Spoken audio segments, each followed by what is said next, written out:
You know, we've got ourselves into the most peculiar predicament. We walk around taking life so dreadfully seriously, as if the whole affair was some kind of final examination where one wrong answer could doom us to eternal failure.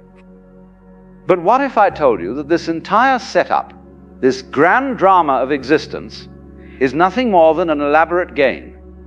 And like any game, once you understand the rules, you can learn to play it with remarkable skill and, dare I say, with a sense of joy. Think about it for a moment. When you were a child, you played games all the time. Cowboys and Indians, house, pretend tea parties. You threw yourself into these games with complete conviction. You were absolutely the cowboy, totally the mother serving imaginary cookers. But you never forgot, not really, that it was play. The moment your mother called you for dinner, you dropped the role without a second thought. You didn't cling to being the cowboy. You didn't suffer an identity crisis when the game ended. But somewhere along the way, we forgot how to play. We became what I call method actors in the theater of life. We got so absorbed in our roles that we forgot we were acting. We started believing that we really are the banker, the housewife, the success, the failure. And when you forget you're playing a role, the game becomes a prison. Now, when I say life is a game, I don't mean it's trivial or meaningless. Games can be incredibly important. He plays with intensity, with passion, with everything he's got. But he maintains what we might call a light touch. The first rule of this cosmic game is perhaps the most startling. You are not who you think you are. The person you call by your name, with your particular history, your specific worries and dreams, that's just your character in the game. It's a mask, a role you're playing so convincingly that you fooled even yourself. But who is the real you? Ah, that's where it gets interesting. The real you is the player, not the character. You are the awareness that can observe thoughts, feelings, sensations. You are the space in which all experiences arise and dissolve. You are, if you will, the stage on which the entire drama unfolds. Once you see this, really see it, the game changes completely. You realize you've been like an actor who got so lost in his role that he forgot he could take off the costume and go home. Suddenly you remember, you are not trapped in the character. You can play it skillfully, enjoy it thoroughly, but you don't have to be imprisoned by it. Here's another rule that most players miss entirely. The game has no final winning condition. There is no ultimate prize, no finish line where you can finally declare victory and retire. The whole point of the game is the playing itself. We've been taught to think of life as a journey with a destination. But it's much more like music or dancing. You don't dance to get to a particular spot on the floor. You don't listen to a symphony to get to the final note. The meaning is in the movement, in the flowing, in the playing. But we've turned life into a race. We rush through childhood to get to adulthood. We hurry through school to get to our careers. We work frantically to reach retirement. And then we sit in our rocking chairs, wondering where it all went. We were so busy trying to get somewhere else that we missed the only place we ever actually were, which is here, now, in this moment. The game is always happening now. Not tomorrow when you'll be happier, not yesterday when things were better, but right now. This is the only time the game is actually being played. Yet most of us are like people at a concert who spend the entire performance reading the program notes, trying to figure out what's coming next instead of listening to the music that's playing right now. Another fascinating aspect of this game is that it's completely rigged in your favor. How's that? Well, no matter what happens to you, no matter what role you find yourself playing, you can't actually lose, because you are not just your character. You are the entire game itself. Think of it this way. In a dream, you might be chased by a monster and it feels terrifying. But when you wake up, you realize you were both the one being chased and the monster doing the chasing. You were the entire dream. In the same way, you are not just one player in the cosmic game. You are the game playing itself. This might sound like mystical nonsense, but consider this. Every person who irritates you, every situation that challenges you, they're all part of your experience. They exist in your awareness. In a very real sense, the entire universe as you know it is happening inside your consciousness. You are not a small separate being struggling in a hostile world. You are the world, looking at itself through the eyes of what you call you. Once you get this joke, and it is a cosmic joke of the highest order, your whole approach to living changes. You stop taking everything so personally. When someone criticizes you, instead of getting defensive, you might think, here's the universe playing the role of the critic. How interesting. What can I learn from this performance? When you're facing a difficult situation, instead of asking, why is this happening to me? You might ask, why am I happening to this? Because if you are the entire game, then you are not the victim of circumstances. You are circumstances, appearing to yourself as challenges to make the game interesting. Now let me address something important. This doesn't mean you become passive or indifferent. Far from it. When you know you're playing a game, you can play it with tremendous skill and enthusiasm. You can care deeply about your moves while not being devastated if they don't work out perfectly. You can love fully while not being destroyed if that love isn't returned. You can work passionately while not being crushed if your efforts don't immediately succeed. The secret is what I call playing with a light touch.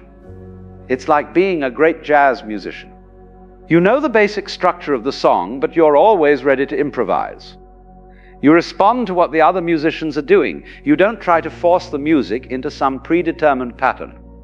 You flow with it, play with it, dance with it. Most people approach life like they're playing classical music with a very strict conductor. Every note must be exactly as written. There's no room for spontaneity, no space for creativity. But life is much more like jazz. The basic rhythm is there, but within that rhythm, infinite possibilities exist for improvisation and play. Here's one of the most liberating rules of the game. You don't have to be consistent. You are under no obligation to be the same person you were 5 minutes ago. The character you've been playing, with all its limitations and problems, is not a permanent fixture. It's more like clothing you can change. We spend so much energy defending our self-image, protecting our reputation, maintaining our personality. But what if you could be anyone you choose to be in each moment? What if instead of being trapped by your past, you could reinvent yourself constantly, not in a crazy, unstable way, but in a fluid, creative way that allows you to respond freshly to each situation? Children do this naturally. One moment they're a princess, the next they're a dragon, then they're a race car driver. They don't worry about consistency. They don't think, but wait, yesterday I was a princess, so I can't be a dragon today. And here's the beautiful thing. Every person you meet is you, wearing a different mask, playing a different role. That annoying colleague, that difficult relative, that stranger on the street who smiled at you, they're all you, exploring what it's like to be different characters in the great drama. When you see this, compassion arises naturally. Not the condescending kind of compassion that looks down on others, but the recognition that you're all in this together, all playing parts in the same cosmic theater. This doesn't mean everyone is the same on the surface level. Obviously, people have different personalities, different backgrounds, different ways of playing their roles. But at the deepest level, the awareness looking out through their eyes is the same awareness looking out through yours. We're all windows in the same house, each with a different view, but all part of the same structure. Now, let's talk about one of the trickiest aspects of the game, the part most people find hardest to master. How do you deal with suffering? How do you play skillfully when the game seems to turn against you? When you're dealt what appears to be a losing hand? The first thing to understand is that suffering is not the same as pain. Pain is natural, inevitable. If you stub your toe, it hurts. If someone you love dies, you grieve. These are simply part of the human experience, part of what makes the game interesting and complete. But suffering, that's different. Suffering is the story we tell ourselves about the pain. It's the resistance to what's happening, the demand that life be different than it is. Pain says, this hurts. Suffering says, this shouldn't be happening. It's unfair. It means something terrible about me or my future. When you understand this distinction, you can learn to experience pain without adding the extra layer of suffering. You can feel sadness without the story that you should be happy. You can face challenges without the narrative that you're a victim. You can encounter setbacks without the drama that your life is ruined. Think of it like weather. Sometimes it rains, sometimes it shines. The sky doesn't resist the rain or cling to the sunshine. It simply allows whatever weather is happening to happen. You can approach your inner weather the same way. Sometimes you'll feel joyful, sometimes sad, sometimes confused, sometimes clear. None of these states are permanent. They're all just part of the changing weather of consciousness. Here's another game rule that can save you enormous amounts of energy. You don't have to have an opinion about everything. You don't have to judge every experience as good or bad, right or wrong. Sometimes you can simply say, how interesting, and leave it at that. We've been trained to constantly evaluate, to always be deciding whether we like or dislike what's happening. But this constant judging is exhausting. It's like being a critic who can't simply enjoy a movie because they're too busy analyzing every scene. Sometimes you can just watch, just experience, just be present, without needing to have a position about it all. The master player learns to hold their opinions lightly. They might have preferences, but they don't cling to them. They can enjoy their favorite food without being upset when it's not available. The moment you think you have it all figured out, life will throw you a curveball.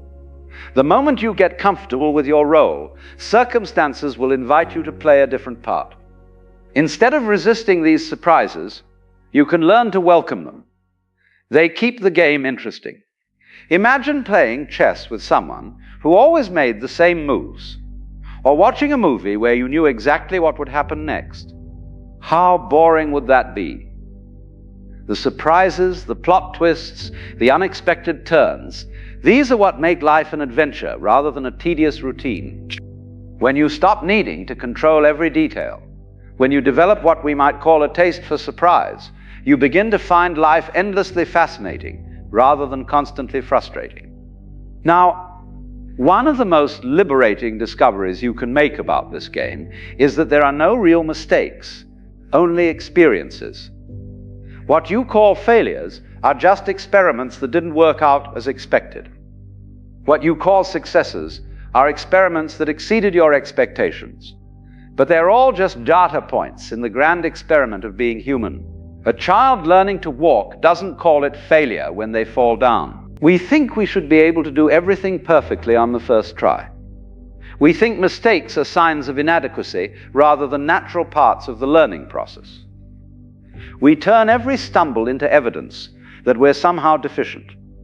What if you could approach your whole life with the same attitude that child has toward learning to walk? What if every mistake was just information? Every failure, just feedback? How much lighter would you feel if you weren't carrying around all that self-judgment about your imperfect performance? Here's something else about this game that might surprise you. The best players are often the ones who appear to be playing the least. They move through life with a kind of effortless ease, not because they don't care, but because they've learned to work with the natural flow rather than against it. It's like the difference between swimming upstream and floating downstream. Both require skill, but one is exhausting while the other is energizing. When you understand the currents of life, when you learn to read the patterns of existence, you can accomplish much more with much less effort. This doesn't mean being lazy or passive. It means being intelligent about when to act and when to wait, when to push and when to yield. It means developing what the Chinese call Wu Wei, which is often translated as non-action, but really means action that is perfectly appropriate to the situation, like water flowing around rocks in a stream. Water doesn't try to fight the rock. It simply flows around it, and in doing so, it gradually wears the rock away. This is the power of the gentle approach, the light touch, the skillful player who understands that force is rarely the answer to life's challenges.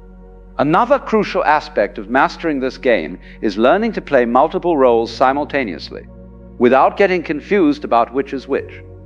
Abunabausen anamnakal babel. You hear of the point of masteral, and from Bokabel of the Psalms of Tilaza. Each role has its own requirements, its own costume, its own way of being. The skillful player can move fluidly between these roles without losing their center. They can be tough in business negotiations and tender with their children. They can be a student in one context and a teacher in another. They don't get stuck in any single identity. Most people make the mistake of trying to be the same person in every situation. They think authenticity means never changing, never adapting. But real authenticity is being appropriate to each moment, each relationship, each context. It's like being a skilled actor who can play many parts convincingly, because they understand the deeper truth that connects all roles. Now let me tell you about one of the most profound discoveries you can make about this game. The rules are not fixed. They can change, and often do, based on how you choose to play. This is where the game becomes truly magical. Most games have rigid rules that everyone must follow. But the game of life is more like a collaborative improvisation, where the rules evolve as you play. Your choices, your attitudes, your ways of being actually influence how the game unfolds for you. If you approach life with fear and suspicion, you tend to encounter situations that confirm your fears. If you approach it with curiosity and openness, you tend to find opportunities and adventures. If you play the role of the victim, you'll find plenty of people willing to play the villain.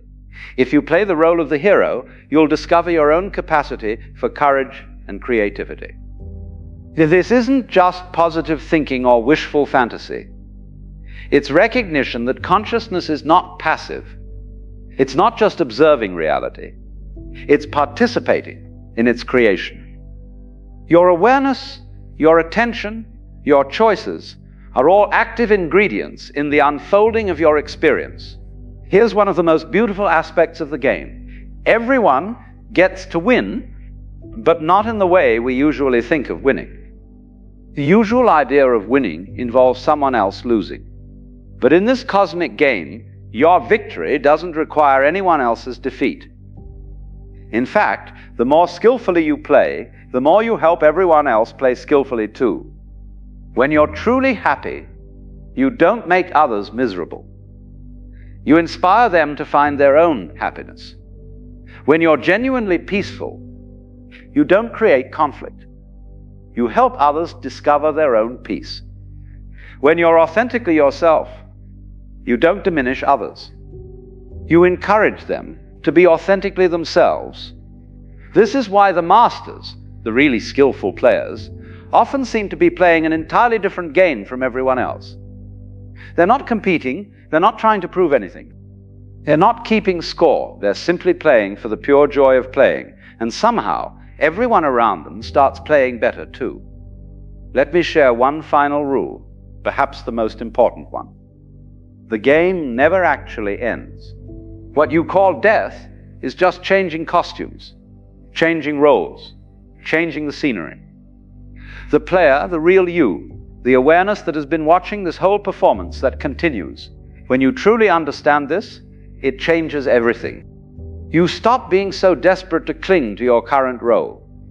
You stop being so terrified of change. You realize that you are not just playing in the game. You are the game, playing itself, exploring infinite possibilities through countless characters and stories.